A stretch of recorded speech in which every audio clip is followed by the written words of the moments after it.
Une méditation tirée du livre Maranatha, le Seigneur vient d'Ellen White. 16 juin. Des temps troublés juste devant nous. Après cela, je vis 4 anges debout aux 4 coins de la terre. Ils retenaient les 4 vents de la terre afin qu'il ne soufflât point de vent sur la terre, ni sur la mer, ni sur aucun arbre. Apocalypse 7, verset 1.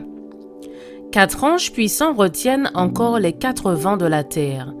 C'est ainsi que la terrible destruction dans sa plénitude est empêchée de se déchaîner. Les vents seront le soulèvement des nations, incitant à une guerre mortelle, tandis que les anges retiennent les 4 vents, empêchant que le pouvoir inouï de Satan libère sa fureur sur toute chose, jusqu'à ce que les serviteurs de Dieu soient scellés sur leur front. Les signes des temps donnent l'évidence que les jugements du ciel sont en train de se déverser, que le jour du Seigneur est proche. Les journaux sont pleins d'indications d'un conflit intense en préparation. Les vols audacieux sont des événements courants, les grèves sont communes, les vols et les crimes sont commis partout. Les êtres humains dominés par des démons ôtent la vie des hommes, des femmes et des enfants.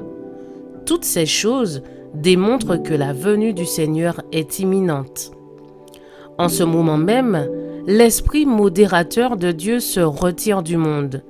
Les ouragans, les tempêtes et les désastres en mer et sur terre se succèdent rapidement. Les signes qui s'accumulent autour de nous, parlant de proche venue du Fils de Dieu, sont attribués à n'importe quelle cause, mais pas à la véritable.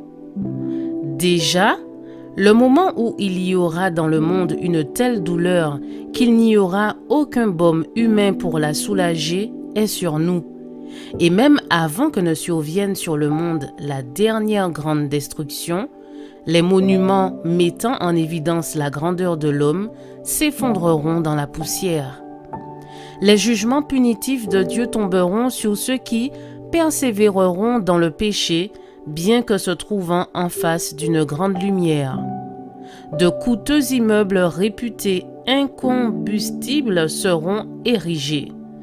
Mais comme Sodome périt dans les flammes de la vengeance divine, ces orgueilleuses structures se convertiront en cendres. Je vis des bateaux valant des fortunes lutter contre le puissant océan, tentant de fendre les vagues furieuses. Mais avec tous leurs trésors d'or et d'argent et toutes leurs charges humaines, ils furent engloutis dans la tombe liquide.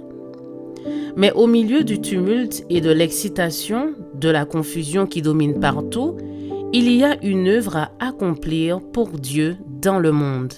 Je vous souhaite une excellente journée, que Dieu vous bénisse.